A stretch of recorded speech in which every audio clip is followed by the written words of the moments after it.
Now, I may not be a huge fan of convertibles, but I am a huge fan of power. Left foot on the brake, gas all the way down, launch control, preparing active. Oh my God.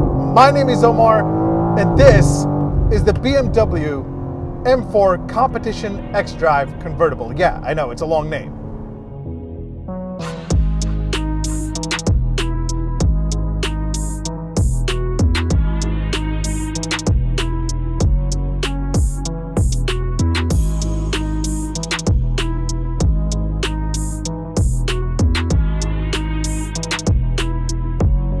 Alright, while I wouldn't go for the convertible that I'm driving here, I have to say that the M4 Competition with xDrive is absolutely perfect. Besides the 503 horsepower twin-turbo 6 giving you supercar-like acceleration, this thing is crazy fast.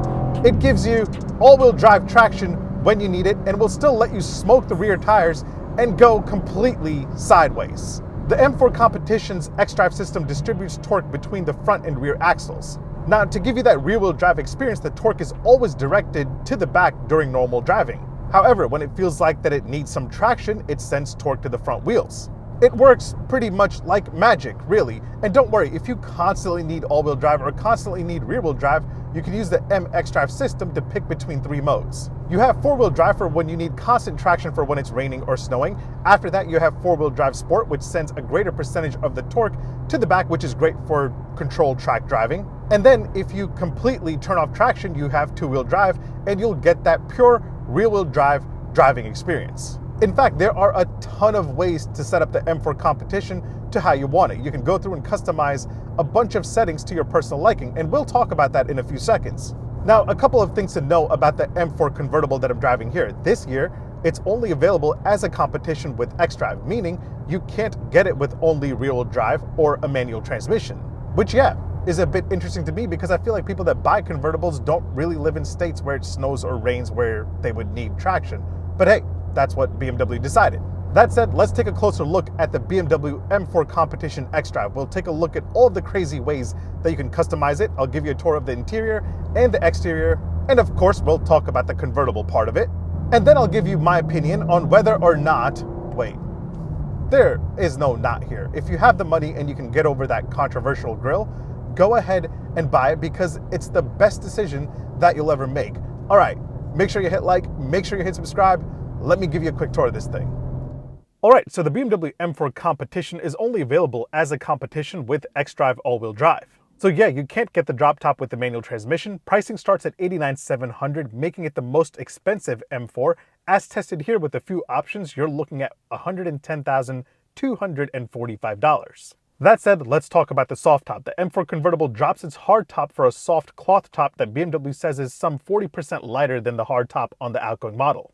Opening and closing the top takes just 18 seconds, which is pretty impressive, not to mention BMW says that you can raise and drop it while driving up to 31 miles an hour. And I tried it out, and it's really convenient. Now, once you're inside with the top down, this is a pretty nice place to be, and yeah, it's very similar to the M3 and the M4. And before we get into talking about the tech and the overall comfort and convenience in here, I do want to talk about the way the drive modes work in newer M models. You don't have a regular dedicated Comfort, Sport, or Sport Plus mode settings like you do in other BMW models. Instead, you hit the setup button right here, and that will bring up a screen in the infotainment that will allow you to go through and set different modes for the engine, the chassis, the steering, the brakes, and more. And for each item, you can pick between Efficient, Sport, and Sport Plus. To change how quickly the transmission shifts, you just use this button right here on the shifter to adjust that. Now, since this convertible here is a competition with xDrive, you can also go through and adjust the M xDrive system between 4-wheel drive, 4-wheel drive sport, and 2-wheel drive, making it completely rear-wheel drive. Of course, you don't have to go through and set this up every time you drive your M4. You can just pre-save all those settings into the M1 and M2 buttons, and you can quickly access them through the steering wheel. I have my M1 button set to the most extreme settings and my M2 button on a somewhat calmer setting. And if you have the optional xDrive Professional package for $900, you can go in and adjust the M traction control, which offers you 10 levels of wheel slip control. So you can decide how crazy you want your drifting to get on the track. And yes, that package also adds on the drift analyzer that will take all of these various factors into consideration and rate your drift out of 5 stars. Now this M mode button may look like it changes the drive modes, but all it really does is change the displays in the gauge cluster and the infotainment. You have 3 modes in here, including road, sport, and track, and when you go and activate track mode, the infotainment screen totally blacks out so you can focus on the track. Besides changing the displays in each different mode, the M mode also adjusts the response and availability of some driver assist systems. So if you don't need driver assist on the track, which you really don't, you can have those turned off when you activate track mode. So yeah, there are many ways to find the perfect drive setting for you, whether you're on the track or you're just going for a cruise. All right, let's talk about tech. Now, I'm not going to hop too much into the infotainment system since I've done it numerous times in my other BMW reviews. I'll link those in the description below if you want a deeper dive. But really quick, you have this 10.25-inch touchscreen display that houses the iDrive 7 infotainment system. You can control it by touching the screen, or you can use the iDrive dial right down here. You get standard wireless Apple CarPlay and wireless Android Auto along with navigation, so you're pretty well connected. Driver assist tech-wise, if you want advanced features like adaptive cruise control, active lane keep assist, blind spot monitoring, those are apparently not standard at this price tag. You'll have to throw on the Driver Assistant Professional package for $1,700 to get those. My test model here pretty much has the Parking Assistance package for $700, which allows this to park itself and pull out of a spot automatically, so that's pretty cool. That package also gives you the drive recorder so you can have evidence if you ever get into an accident with your M4 Convertible. Camera game-wise, the M4 Convertible comes standard with a rear view camera, but if you want the surround view camera, 360 view, or if you want that cool 3D image mapping camera, that will be extra. Also, a heads-up display on my test model here is part of a $1,700 executive package. But yeah, overall, this interior is a really, really nice place to be. Heated seats are standard on the M4 Competition xDrive Convertible. No subscription here. However, if you want cooled seats, that will be optional, and if you want a heated steering wheel, that is a part of the $1,700 executive package. Now my test model here can't get cooled seats at all because I have the upgraded M Carbon bucket seats for $4,500. That's right, these seats here that look pretty uncomfortable are pretty expensive, but man, let me tell you, they hold you in place really well because they are super bolstered. Now, I will say that getting in and out is a bit uncomfortable, but once you're in here sitting down, these seats aren't that bad. Yes, they aren't as cushioned as the regular seats, but they aren't going to break your back. You can go through and adjust the bolstering on these seats to make them hug you tighter. And you also have pass-throughs in the seat so you can attach racing harnesses or have the person sitting behind you poke you in the back and really annoy you. Speaking of sitting behind you, the M4 Convertible offers 32.5 inches of legroom in the second row. And to get in the second row is really simple with the top down. You just pull that strap and the driver's seat moves forward and you can literally just kind of climb in like this. And once you get back here, sit down and pull the front seat backwards. It'll slide backwards and eventually it'll bounce off of your knees and kind of readjust. Now, if somebody taller is driving, it's a little bit uncomfortable back here, but if somebody shorter is driving, you should be okay here for short trips. It's actually pretty comfortable back here. And to get out, you just pull this beautiful BMW M strap, move the seat forward and it'll slide forward. And again, you can literally just step up as long as you have the top down and climb out. Very, very easy. By the way, you also have these M-colored sport seat belts, which look super, super cool. But yeah, overall, this interior is a solid place to be. You have an ambient lighting system as standard, so it looks really nice in here at nighttime. My favorite part though is the crazy amount of carbon fiber trim you have in here. You can go for the $950 carbon fiber trim package and get even more carbon fiber, like here on the steering wheel and the paddle shifters. That looks pretty cool. Now, if cargo capacity is of any concern to you, you might want to skip over the convertible because you only get 9 cubic feet, and that's because they have to make space for the soft top to fold into. So if you care about cargo capacity, you might want to go for the M3 sedan or the M4 Coupe. All right, let's talk about the outside of the new M4 Competition xDrive Convertible. That's a pretty long name. So yeah, the big news for the new generation is that you now have a soft top instead of a hard top, and surprisingly, it is still pretty quiet inside even with the soft top. Also, BMW says that the new M4 Competition Convertible is 4.6 inches longer than the outgoing one with a wheelbase that has grown by 1.8 inches. But let's take a second, and I want to be honest here. BMW's new kidney, lung, and beaver tooth style grille, whatever you want to call it, has totally grown on me. At first, I was shocked by it like everyone else and totally didn't like it, but now seeing it on this, the i4, and the new iX, I'm liking it more and more. Other than that, this to me is a spectacular looking convertible. It looks sharp from every angle. I'm personally not crazy about convertibles, but this one really grew on me. I love the headlights here on my test model. These are the Icon adaptive headlights with laser lights for an extra $1,000, so keep that in mind. And then you have these awesome wheels with 19-inch wheels in the front and 20-inch wheels in the back. You have 4 design and colors to pick from, but none of them cost extra. The only thing that will cost you extra around this wheel area are these brakes.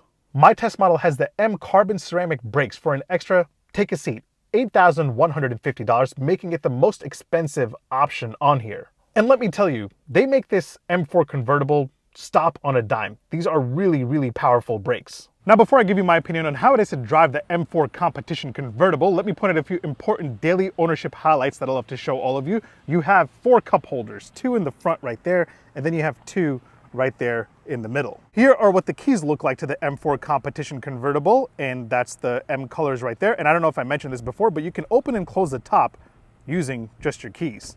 That's pretty cool. You just hit lock and the top closes. And then if you want to open it up, back up. If you want to open it back up, you just hit unlock and hold it, and the top will come back down. Very convenient. Door open and close sound from the outside with the top down.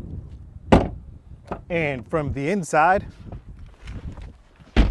solid. Charging game wise, you're working with a USB-A port and an optional wireless charger behind the cup holders right there. You get a USB-C port right here in the center armrest. And check this out, rear passengers also have 2 USB-C ports, and they have their own climate control back here, so that's pretty cool, because I think really nobody's gonna sit in the back here. Let's do an indicator and horn sound test. Indicator first. Same old BMW indicator. Now for the horn sound. Oh yeah, that's solid. I like it. All right, let's go for a drive. Now, this is actually my first experience with the M4 Competition with xDrive. I know, I'm pretty late to the party. However, I have tested the manual M3, and after driving that, I swore I didn't care for the Competition or the ZF 8-speed automatic that comes with it. But man, I was really wrong. This thing feels like such a different car. Yes, you have an extra 30 horses over the manual M3 and M4, but this just feels a whole lot meaner and so much more precise. The way this handles, the way this moves, it honestly feels like a better car. And not to mention, I'm over here driving the heaviest M4 of them all with the soft top convertible, and it still feels better than the manual M3 that I drove. Look, I love driving a manual transmission just as much as any other car enthusiast out there. I would say that nothing even comes close to the experience of driving a manual transmission, and it's true. But after spending a week with this, if I were to go for a new M3 or M4, it would be the Competition with the automatic. This is the perfect car for the track and the perfect car for the road. And yes, while this doesn't have a dual clutch automatic transmission, BMW has done such an amazing job dialing this in for crazy fast shifts. And to be honest, I never end up putting the transmission in its quickest shifting speed. I keep it on level 2, and that may be because I'm getting old. And that's the other thing about this. Since there are a ton of ways to customize everything in here, you can make this a quiet, normal daily driver. Yes, the seats on my test model may not be the most comfortable seats in the world, but this thing gets along just fine if you want to drive it normally. You can just go through and pop everything into efficient and comfort and hit this little exhaust button so there's no fake engine noise being pumped into the cabin, and you can drive like a normal human being driving your not so normal 503 horsepower, $110,000 plus convertible.